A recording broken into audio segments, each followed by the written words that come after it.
नमस्ते बच्चों।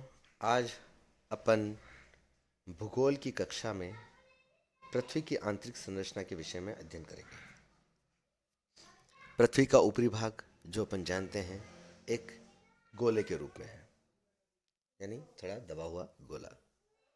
लेकिन इसके अंदर क्या है या आंतरिक संरचना कैसी है, इसके विषय में अनेक विद्वानों ने अपनी अलग अलग जो है संकल्पनाएं प्रस्तुत की हैं।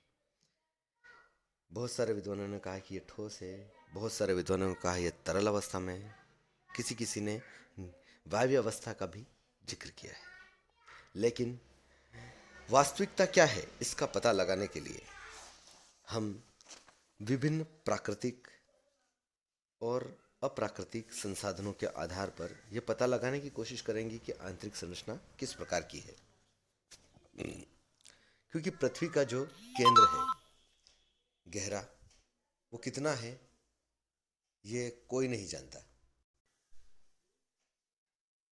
कितना है गहरा, ये आप इसका जो मध्य बिंदु है वो है 6,371 किलोमीटर की गहराई पर है।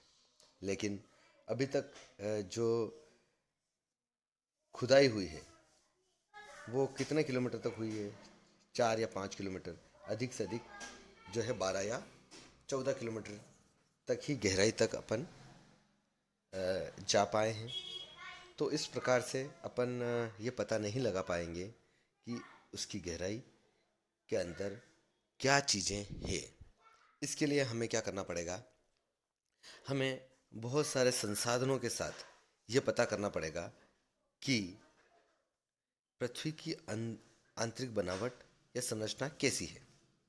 ठीक है, उसके लिए हम अप्राकृतिक संसाधनों में सबसे पहले जो साधन अपन यूज करेंगे उनमें पहला है अप्राकृतिक संसाधन, उसमें दूसरा है पृथ्वी की उत्पत्ति से संबंधित साक्ष्यों के सिद्धांतों के साक्ष्य, और तीसरा है प्राकृतिक संसाधन।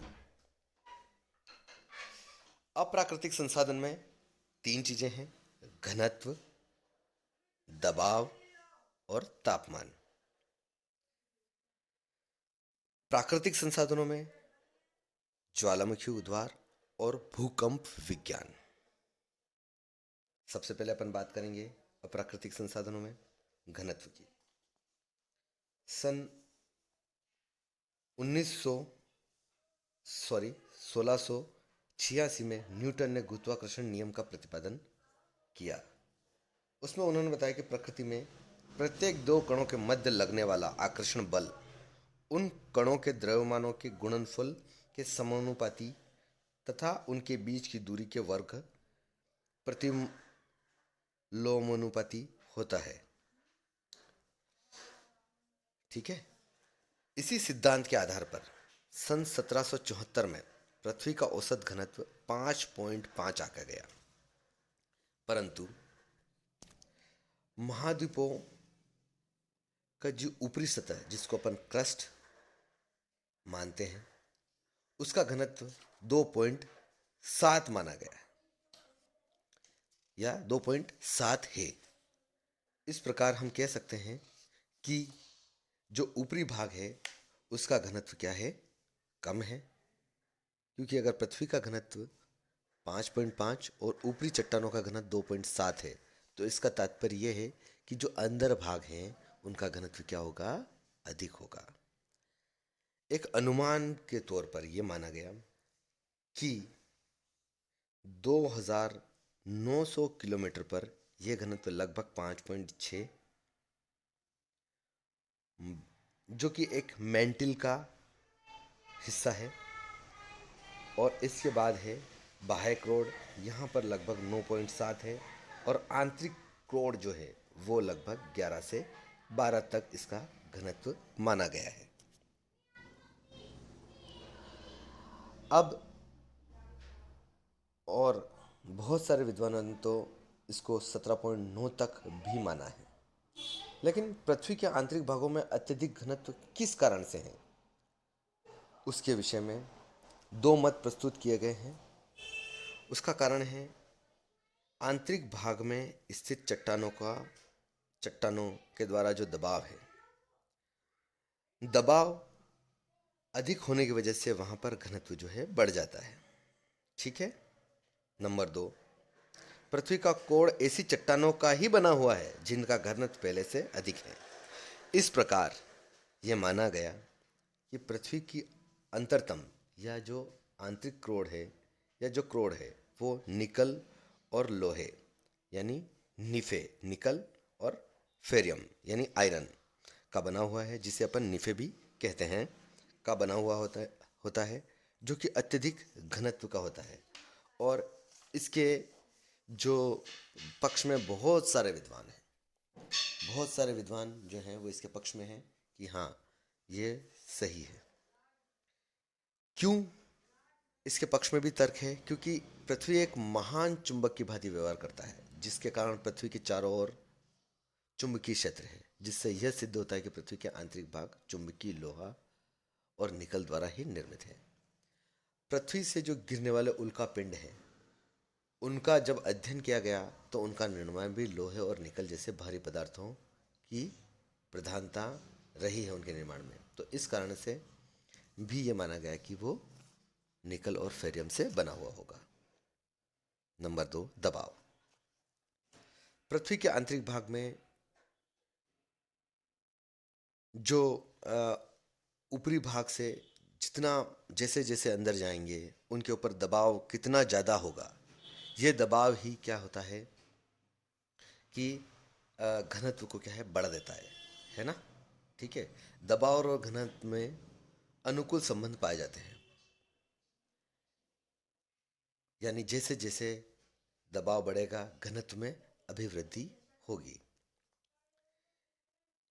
पृथ्वी के केंद्र की ओर जाने पर चट्टानों का भार और दबाव बढ़ता जाता है। इस कारण से पृथ्वी के केंद्र में अत्यधिक घनत्व पाया जाता है। लेकिन हर चीज की भी एक सीमा होती है। एक सीमा के बाद दबाव अधिक होने पर भी घनत्व नहीं बढ़ता है।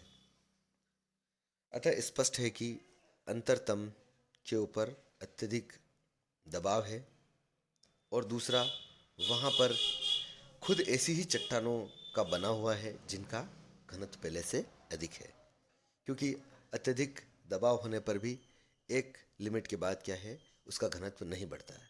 तो क्या है कि यहाँ पर क्या है, चट्टानों का घनत्व बहुत ज़्यादा है। तीसरा है तापमान। जैसे जैसे पृथ्वी के अंदर अपन जाते हैं वैसे वैसे तापमान में अभिवृद्धि होती है। 32 मीटर तक 1 डिग्री सेल्सियस जो है तापमान वो है बढ़ जाता है। लेकिन ये दर 50 किलोमीटर गहराई पर यह 1200 से इस दर से जो है 50 किलोमीटर पर 1200 से 1800 डिग्री सेल्सियस तापमान हो जाना चाहिए। और अगर करोड़ में यह 2 लाख डिग्री सेल्सियस हो जाना चाहिए। परंतु वैज्ञानिक परीक्षणों से ये स्पष्ट हो चुका है कि गहराई के साथ साथ में तापमान में वृद्धि क्या हो जाती है, कम हो जाती है। जैसे जैसे अपन जाएंगे गहराई में वैसे वैसे ही तापमान जो है वो बढ़ने की जो दर है वो क्या हो जाएगी, कम हो जाएगी। ठीक है। इसके बाद केल्विन 1897 में पृथ्वी के जन्म से उसके तापमान के संबंध में स्थापित करने का प्रयास किया था। उनका मत था कि पृथ्वी के जन्म के समय इसका तापमान 6000 डिग्री सेल्सियस था और लगातार ये 4 करोड़ वर्ष पूर्व ठंडा होकर ठोस अवस्था में आ गया। तो इसके अनुसार पृथ्वी का अंतरतम जो भाग है वो भी अभी भी क्या होगा, गर्म अवस्था में होगा। दूसरा, यहाँ पर जो रेडियो एक्टिव एलिमेंट हैं उनकी वजह से भी क्या होगा कि इनके विखंडन से जो ऊष्मा प्राप्त होती है उसकी वजह से भी क्या है कि पृथ्वी के जो तापमान है वो बढ़ जाता है। लेकिन ये जो है आंतरिक भाग में जो है रेडियो एक्टिव एलिमेंट नहीं पाए जाते हैं। ये सिर्फ मेंटल के आसपास ही पाए जाते हैं। ठीक है। अब है नंबर 2, पृथ्वी की उत्पत्ति के संबंध में साक्ष्य। पृथ्वी की उत्पत्ति के संबंध में बहुत सारे विद्वानों ने बहुत सारी बातें कही हैं। किसी ने कहा यह ठोस पदार्थों से निर्मित है, किसी ने कहा द्रव्य, किसी ने कहा यह वायु पदार्थों से निर्मित है। 3 ही आधारों पर अपन बात करेंगे। ग्रहणों परिकल्पना के आधार पर पृथ्वी की जो है निर्माण जो है वो ठोस चीज़ों से माना गया है। सन 1919 में जारी परिकल्पना के आधार पर यह माना गया है कि पृथ्वी का निर्माण जो है वो तरल, जो अंतरिक्ष भाग है वो तरल अवस्था में होगा। लाप्लास ने पृथ्वी की उत्पत्ति संबंधी परिकल्पना में वायव्य निहारिका से निर्मित होना बताया। फिर भी लाप्लास ने पृथ्वी का अंतरतम भाग जो है तरल अवस्था में माना। इस प्रकार से सभी ने अपने अपने मत जो है वो दिए हैं, लेकिन जो तर्कपूर्ण प्रमाण है उसके आधार पर ही अपन इस निष्कर्ष पर पहुंचेंगे कि किस प्रकार से ये बना हुआ है। और अब जो है वो है तीसरा और अंतिम, प्राकृतिक संसाधनों के आधार पर। प्राकृतिक संसाधन दो प्रकार के हैं, ज्वालामुखी उद्गार और भूकंप तरंगे। ज्वालामुखी उद्गार के आधार पर जब ज्वालामुखी उद्भेदन के द्वारा पृथ्वी से बाहर निकलता है तो ये लावा और चट्टानों और तरल पदार्थ जो हैं वो बाहर निकलते हैं। इस प्रकार से ये माना गया कि यहाँ पर क्या है, मैग्मा का भंडार है। यानी यहाँ पर जो है जो चट्टानें हैं वो क्या हैं, या तो द्रव्य अवस्था में है, या पर वहाँ पर जो या फिर उन चट्टानें या तो ठोस अवस्था में है, लेकिन उनके ऊपर अत्यधिक दबाव की वजह से उनका जो गलनांक पॉइंट है या जो गलनांक बिंदु है वो क्या है, बढ़ जाता है। लेकिन जैसे ही दरार पड़ती है वो क्या है, दबाव की कमी, यानी दबाव की कमी की वजह से क्या है, गलनांक बिंदु घट जाएगा और वो क्या है, गलनांक कम हो जाएगा और वो जो चट्टानें हैं जो ठोस अवस्था में वो पिघल कर बाहर आ जाती हैं। तो इस प्रकार से ये माना गया कि या तो ये ठोस है या फिर वहाँ पर द्रव्य अवस्था में चीज़ें हैं। नंबर 2, भूकंपीय तरंगों के आधार पर जो सबसे महत्वपूर्ण जो साक्ष्य है वो भूकंपीय तरंगे हैं। भूकंपीय तरंगों को भूकंप लेखी अथवा सिस्मोग्राफी द्वारा नापा जाता है। इसमें पी तरंगे, जिनको प्राथमिक तरंगे कहते हैं, यह ध्वनि तरंगों के समान हैं और ये जो इनकी गति है वो 8 से 14 किलोमीटर प्रति सेकंड होती है। ठोस, गैसीय, तरल और गैसीय तीनों माध्यमों में से गुजर सकती हैं। पी तरंगे की गति भी अधिक होती है और ये किसी भी प्रकार के उस भागों में गुजर सकती हैं। दूसरा है एस तरंगे, द्वितीय या इनको गौण तरंगे कहते हैं। ये तरंगे सिर्फ ठोस भागों में ही क्या कर सकती हैं, ठोस भागों में ही गतिशील हैं। ये प्रकाश तरंगे के समान होती हैं। इनकी गति 4 किलोमीटर प्रति सेकंड होती है और ये क्या है, द्रव्य अवस्था में क्या है, लुप्त हो जाती है। तीसरा है एल तरंगे, जिन्हें धरातलीय या लंबी तरंगे के नाम से जाना जाता है। ये तरंगे बहुत, इनकी गति जो है वो कम रहती है, 3 किलोमीटर प्रति सेकंड से भी कम होती है। ये पृथ्वी के आंतरिक भाग में प्रवेश नहीं कर पाती, ये सिर्फ ऊपरी भाग में ही प्रवेश कर पाती है। भूकंप जो है के बाद ये जो है सबसे विनाशकारी तरंगे हैं। ये पूरे पृथ्वी पर जो विनाश है वो इन्हीं की वजह से होता है। ठीक है। भूकंप विज्ञान के आधार पर यह पता चला है कि जो प्राथमिक तरंगे हैं वो जो हैं भूकंप केंद्र से लास्ट एंड तक, मतलब ये जो आप मैप देखेंगे उस मैप को मैं आपको बताता हूँ। इस मैप में आप देखेंगे कि जो प्राथमिक तरंगे हैं वो भूकंप केंद्र से शुरू होते हुए अंत तक नीचे तक आती हैं और जो एस तरंगे हैं वो साइड से होकर गुजर जाती हैं। यानी यहाँ पर कोई ऐसा भाग है जो क्या है, द्रव्य अवस्था में है। इसी वजह से ये एस तरंगे जो हैं वो क्या हो रही हैं, या विलुप्त हो रही हैं। और पी तरंगे जो हैं इनकी गति जो है तरल अवस्था में कुछ कम हो जाती हैं और फिर वापस इनकी तरंगे जो हैं वो बढ़ जाती हैं। तो ये बता रही हैं कि यहाँ पर कोई भाग तरल अवस्था में है।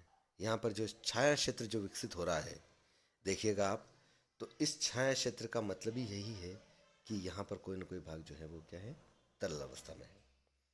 ठीक है। अब आज के लिए इतना ही। ठीक।